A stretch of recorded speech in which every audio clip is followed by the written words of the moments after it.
Egin dituzu ariketak, kalkulatu A puntutik igarotzen den eta U norabide vektorea duen zuzenaren ekuazioa. Puntua eman digu.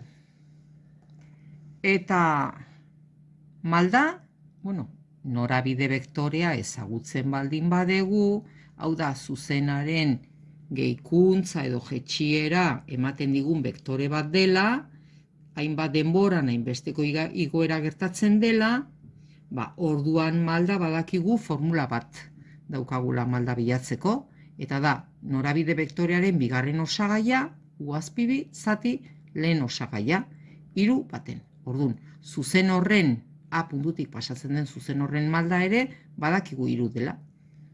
Formula hartu, iren balioa ken I azpi 0, ken X azpi 0 eta malda. Hau da, zuzenaren puntu malda ekuazioa. Esplizitua I bakandu, bat onutza, 3x eta 6 eta bat zazpi, zuzenaren ekuazio esplizitua. Bigarren ariketa. Puntue eta norabide vektorea, berdin, marrazkia. A puntua eta A puntuane, hor segidane, A puntutik ze mugimendu egiteko esaten digu norabide vektoreak 3 eskubialdera, X-ek 3 unitateko gehikuntza jasotzen duen momentuan, I bat igotzen da. Orduan puntu berri batean aurkitzen gara, baina puntu hori ez zaigu interesatzen. Ja bidatu dauzkagu zuzen honen ekuazioa emateko. Puntue eta malda. Bigarren osagaia, zati lehenen osagaia. U azpibi, zati U azpi bat 3 da zuzenaren malda. Hartu formula, ordezkatu puntua eta malda, eta hori da zuzenaren puntu malda ekuazioa emateko modua. Esplizitua I bakanduz, lau beste aldera, bat 3 X, ken 2 MKT izendatzaile berdinetara jarri zenbakiak elkartu alizateko, eta 12 positibo, kendu 2 negatibo, 12 2 kentzen baldin badiot, gelditzen zaizkit 13, bale? Hor daukazue zuzenaren ekuazio esplizitua. Bukatzeko, puntua eta norabide vektorea. Puntua, 5, bale, norabide vektorea, hortik beste puntu bat lortzeko egin beharreko bidea 3 horizontalki, baina ez gora ez bera, 0. Orduan, lortzen dugun zuzena horizontala da. Ez da X ardatza, baizik eta berarekiko paraleloa den zuzen bada. Bale, zuzenaren ekuazioa. Puntue eta malda, 0 zatiru, 0 banatzeko 3 pertsonen artean, bakoitzaren zat 0, 0 malda. Oda, malda, 0 da. Zuzenaren puntu malda ekuazioa, formula honen bidez. Puntua, ken 2, ken 5 eta malda. Edo zer gauza, 0rekin bidertzean 0 gelditzen da. Orduan, ekuazio esplizituaren bila jotzen degunean, hemen 0 bider edo zer gauza 0, I berdin 2 da zuzenaren ekuazio esplizitua. Implizito eman nahi baldin badegu edo orokorra, I ken 2 berdin 0 moduan izango litzeke. Hau, ariketa nahiko komplexua da, erne egon behatzate. Zuzen paraleloak. Zuzen paraleloak dira malda berdina dutenak. Malda berdina dutenak. R eta S zuzena. Ariketan esaten zaigu, kalkulatu A puntutik igarotzen den eta U norabide vektorea duen zuzenaren ekuazio esplizitua. Zuzen horri R deituko diogu. R.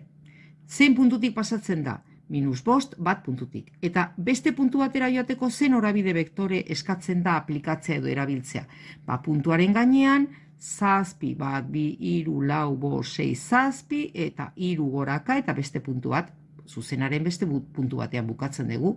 Zuzenaren marrazkia botatzeko mungea. Hau izango litzeke R, zuzenaren grafikoa. Eta S zuzena, S zuzena da. B, 6 bi puntutik pasatzen da, eta R zuzenarekiko paraleloa da. Kalkulatu R zuzenarekiko paraleloa den eta B puntutik igarotzen den S zuzenaren ekuazio orokorra. Ondo irakurri eta lasai. Eta gero biak irudikatu batera. S zuzena pasatzen baldin bada 6 bi puntutik, 6 bi puntua hemen daukat. 6 bi puntu horretan hartzen baldin badet, norabide berdinekoak dira, paraleloak dira, orduan norabide berdineko vektoreak balio digu S zuzenaren marrazkia egiteko ere, hartzen baldin badeguen hemen norabide vektoreak esaten duen bidea, zazpi eta 3, beste puntu berri lortzen diogu S zuzenari eta S zuzena marrazteko mungea. Eta nola bilatzen ditugu ekuazio hauek, hau da, R eta S zuzenaren ekuazioak? Hasten gea. Pausoz pauso. Lehenengo, R zuzena. Bere puntu bat, eta bere malda, ubi zati ube bat. U bat. Bale, 3 zazpiren. Hasten gea. Puntu malda ekuazioa. Puntua eta malda. Esplizitua. Ibakanduz. Hau bat, gehi bat, hau da zazpi zazpiren, 3 x zazpiren, eta 15 zazpiren. 15 zazpiren. 15 eta zazpi zazpiren.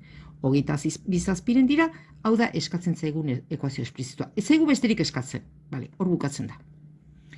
Oain, beste zatitxo bat. R eta S zuzena paraleloak dira. Hola adierazten da matematikoki. R eta S paraleloak dira.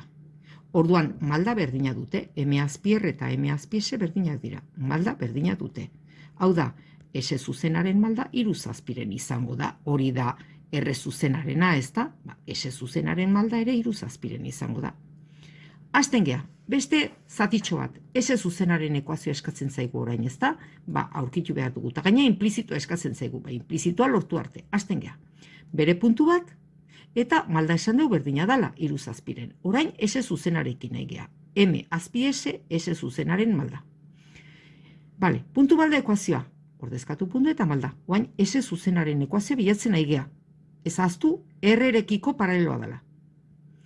Iaskatu, bi beste aldera eraman, MKT eta 14 minus lau.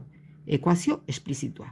Implizito edo orokorra eskatzen zaigu, baina dena alde batera, X positibo dago, ionutza ekartzen dugu, zazpirekin bidertu zergatikok zenbaki osoak behar ditugu izan, eta hori da, R-erekiko paraleloa den S zuzenaren ekuazio implizitua edo orokorra.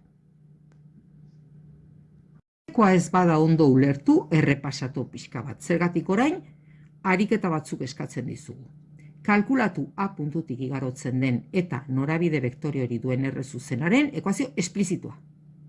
Ondoren, kalkulatu R zuzen horrekiko paraleloa den, hau da, malda berdina izango duen, baina beste puntu batetik pasatzen den S zuzenaren ekuazioa. Azalpenaren gauza berdina egitea eskatzen dizugu.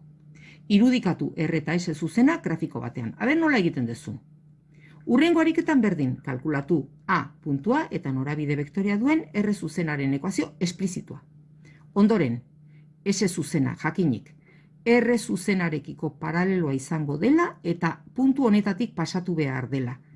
Ondo egin marrazkian, A puntuan hartu norabide vektorea eta B puntuan hartu norabide vektorea. Norabide vektore horrek zuzenak paraleloak direnez, bi zuzenak marrazteko balio dizu.